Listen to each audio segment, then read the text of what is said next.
This is Lady Boulay, and I hope you're having a most marvelous day. Thank you for your support. Thank you for subscribing to the channel. Thank you for your thumbs up, for your comments, and thank you for sharing the videos. Thank you for all you do to support the channel.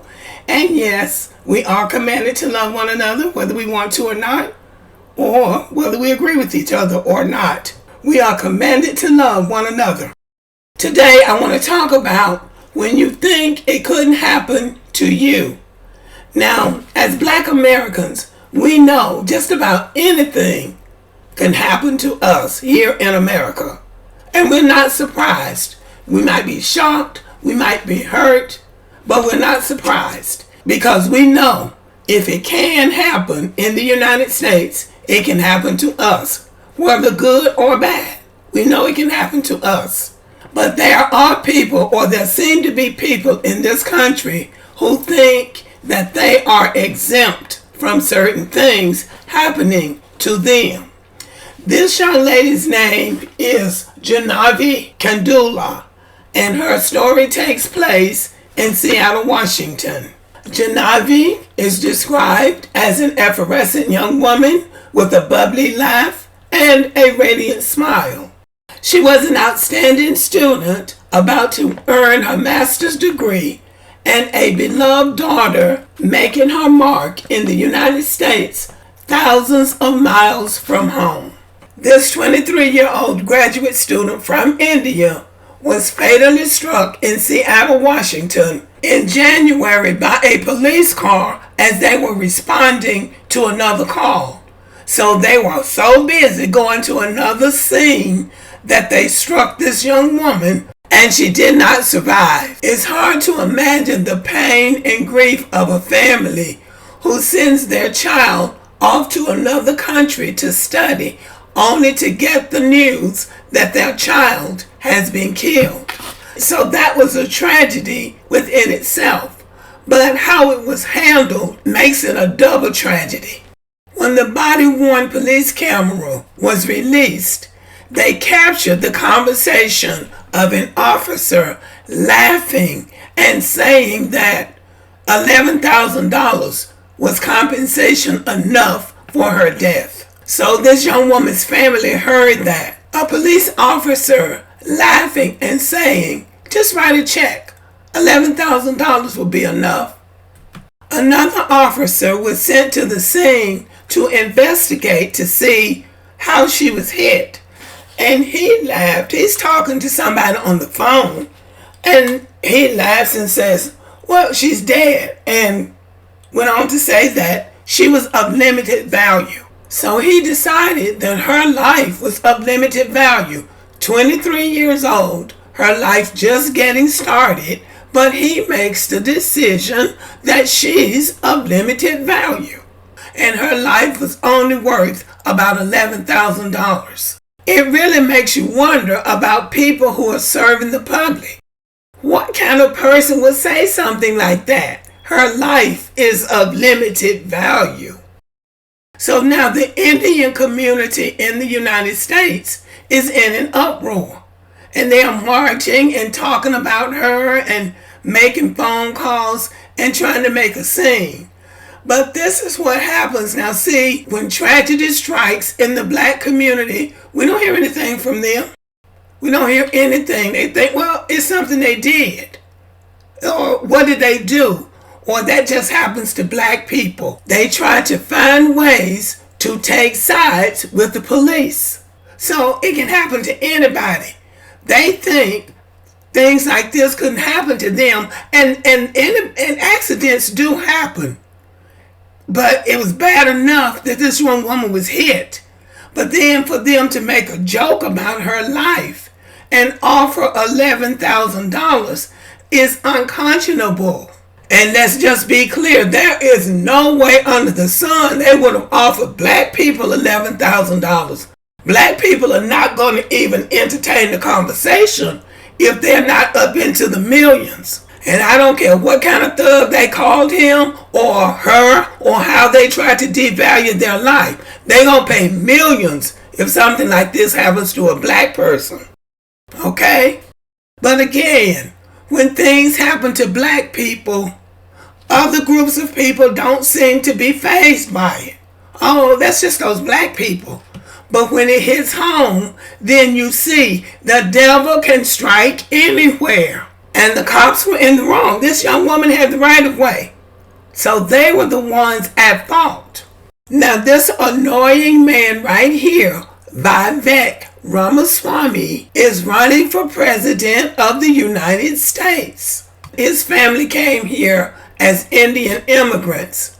Now he's the one running around here saying that there's no racism in the United States. So I would like to know what he thinks about what the cops said about this young woman.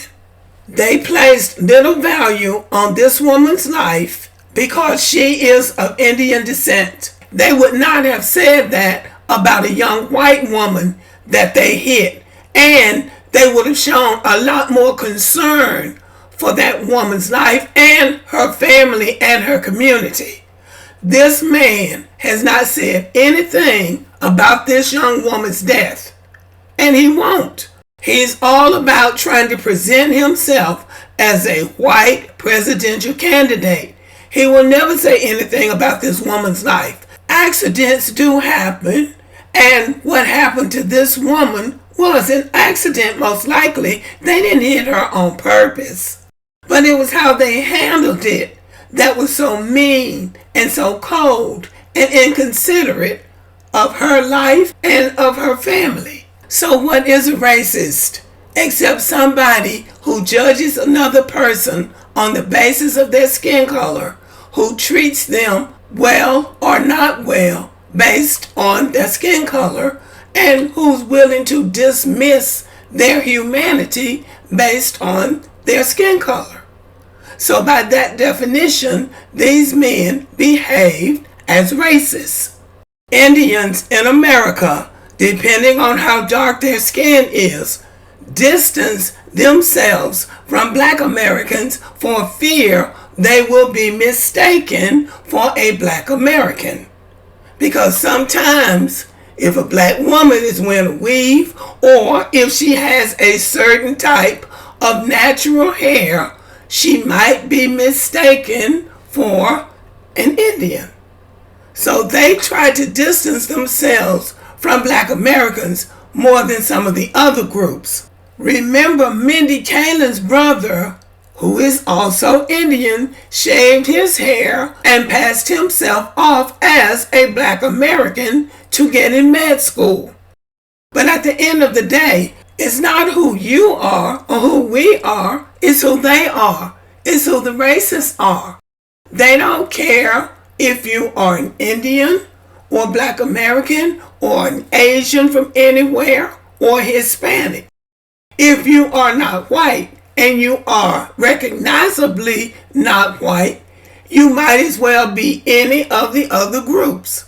Because what would be the reason for them to dismiss her and devalue her life other than that she was an Indian and they saw her as unimportant? And so that's how come in the society that we live in, it would be smart if everybody cared about everybody else. Because again, when the devil is on the loose, he can strike anybody at any time. It may not be the same exact incident. This woman was not even committing a crime. She had the right of way. They were in the wrong. But rather than them say, oh, I'm so sorry, oh, how awful, and try to get help for this young woman as quickly as they could, they just summarily dismissed her and the worth of her life. You know, she's of little worth. I think this is an interesting story to look at because as black Americans, we know these things can happen. But when they happen to other groups, oh, then they want to start screaming racism and end racism, and they want to demonstrate, yes, they should. But it would help if you would try to eliminate racism from the society. There should be an outcry from everybody when something unjust happens.